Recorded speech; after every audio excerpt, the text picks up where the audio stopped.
Peace and blessings. Namaste to all light warriors, workers, and everything in between. It is I, Sophie, today. I'm a colorful Sophie today, and I'm representing all the tribes of the rainbow.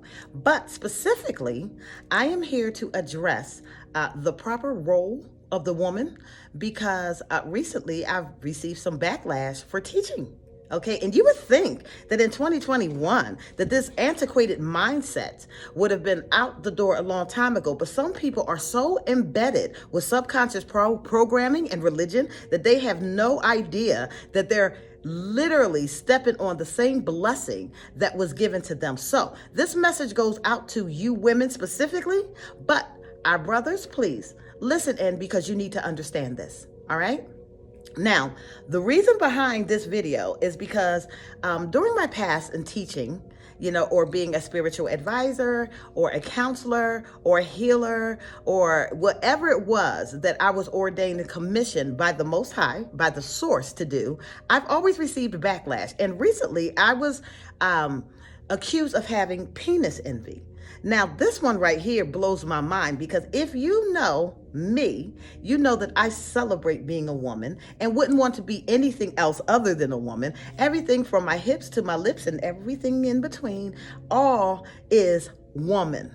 Okay, so there is no envy here, but that's not all that I've been called. I've been called Jezebels as well, and I've been called overstepping my boundaries. I've been called out of order, and I've been called bitches, and I'm okay with all of this term, but what I'm here to do is put things in its proper perspective. So in case you ever come across the same issue, you know how to defend yourself and you'll walk in your power. Some of the things I'm going to be quoting for, it can be found on my book. It's called Rize of the Ezer Kenegdo, The Spiritual Awakening of the Black Woman. And you can find it on Amazon and also Kindle. But we're going to take it all the way back to the beginning for these religious people who are quoting things from the Bible and saying that, women were pretty much here to serve men. And I'm going to address one of the biggest scriptures that they use, and I'm going to break it down with Hebrew, okay, and let you know what it really means so that you can go forth in power. Are we ready? Okay, so I wrote down my notes, so we're going to do it like this, okay. Genesis 2:18, and the Lord God said, "It is not good that man should be alone. I will make him and help meet for him." Okay, and the term help meet is a gross mistranslation of the role of the feminine, number one. Okay, the proper term for that is called Ezer Kenegdo, and it is written in Hebrew. And it is also noticed that this is the only time that this word ever appears in the Bible, and is exclusive to women. So that already lets you know that there was a divine plan from the very beginning to unlock you. Okay, and that you were supposed to operate in your power, and it has been hidden from you in plain sight. Okay. It signifies the divine plan for the woman and the foundation laid at the beginning. The Hebrew term Ezer, as in Ebenezer, stone of help, or Ezra, help, Azar, in the Old Testament, which is associated mostly with military aid or might, assistance and strength, or supplier of what is lacking. In other instances, the term is used to infer salvation or support. So you know that the term help has been minimalized. Very, very lowly, okay? Because what I just explained to you is a role that is way bigger than that, okay? And this should inform the reader that the role of the woman was not created as inferior nor superior, but instead served as a role necessary to aid, assist, or help rescue one who by no other means may have been able to achieve the task. So what does that say?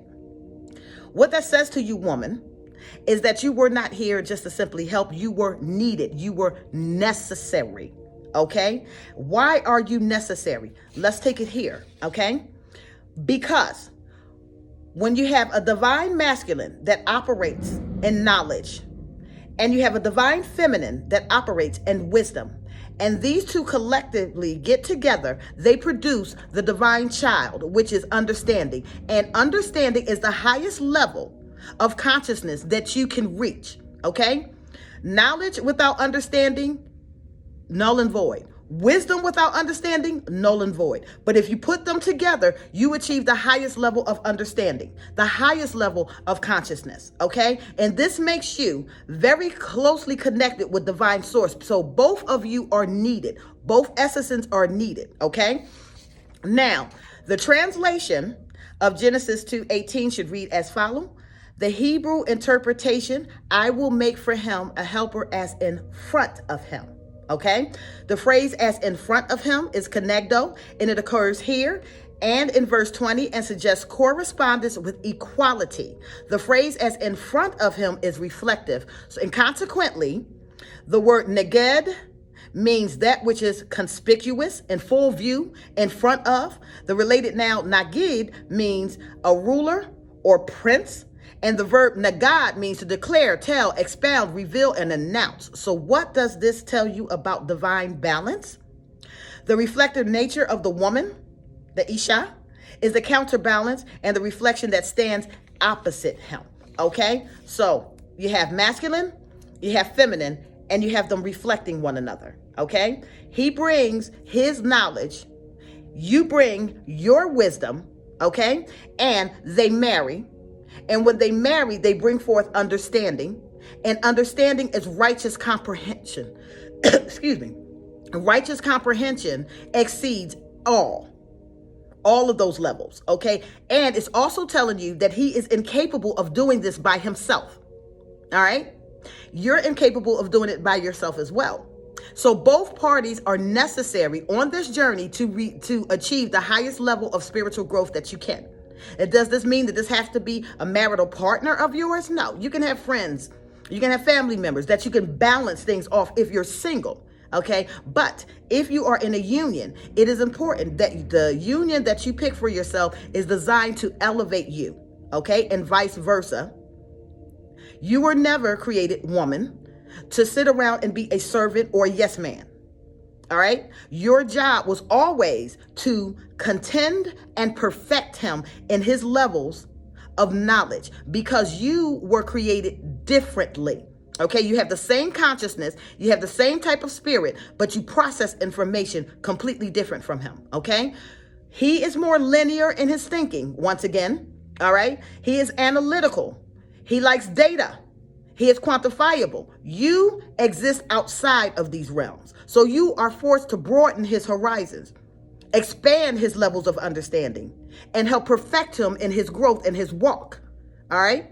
Meanwhile, he is feeding you, your soul, knowledge.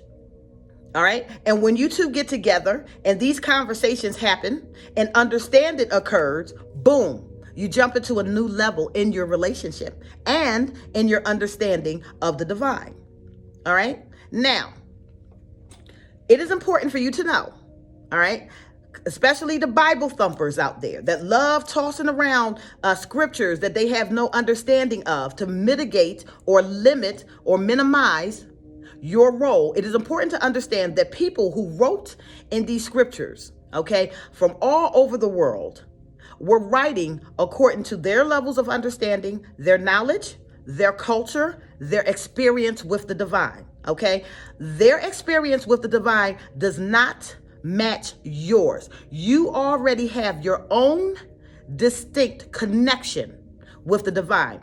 Therefore, if you write books as well, or if you are a writer and you bury it in a time capsule, and it is discovered 200 years from now, guess who the prophets are? You.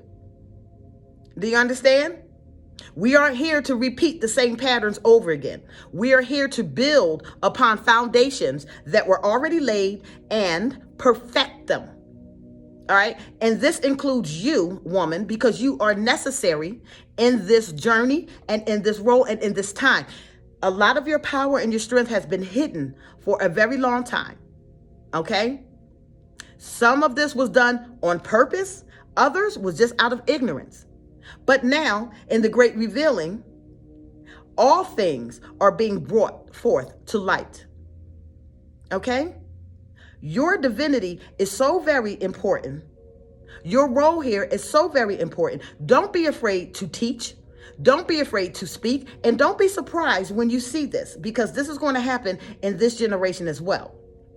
You will start to notice that there will be women who are going to be teaching men, and there are going to be men who are going to be teaching women, which is in the opposite of what happened with our ancestors. Now, the reason why this is necessary is because we are now in the age of achieving divine balance again. All right. So he has to have the ability to understand things and process information from a feminine perspective. The same way you have to have the ability to process and understand information from a divine masculine perspective. Okay. This is how we bridge the gaps of communication and grow together in unity as a union. Okay. So you will see these things occur. Do not fear it and do not fight against it, because when the divine feminine finally woke up, as it was time for her to, okay? When she made her presence known on this earth, it caused an imbalance, okay? She came with a force, and because of his subconscious programming, because of his mind, because of the things that he was used to, he could no longer find his place when the woman started stepping in her power. A lot of men became intimidated, or they fell to the backside. Okay. And some of them even became a little bit effeminate themselves. All right. Because that lets you know just how powerful you are. Yes, you are. And we knew it from the beginning. All right. So in order to achieve equilibrium, when one scale is this way, sometimes it has to tip in the opposite direction before it balances itself out. We are the keepers of the balance. All right. And I'm here to empower you. I don't care what they call you. You better know who you are. All right. You better know what spirit rides in you, and you better be bold with it. All right. That's all I have to say to you. I love you all. Don't minimize yourself again. Go forth in power, strength, beauty, splendor, altruism, benevolence, love, and light. Peace and blessings. I love you all. Bye.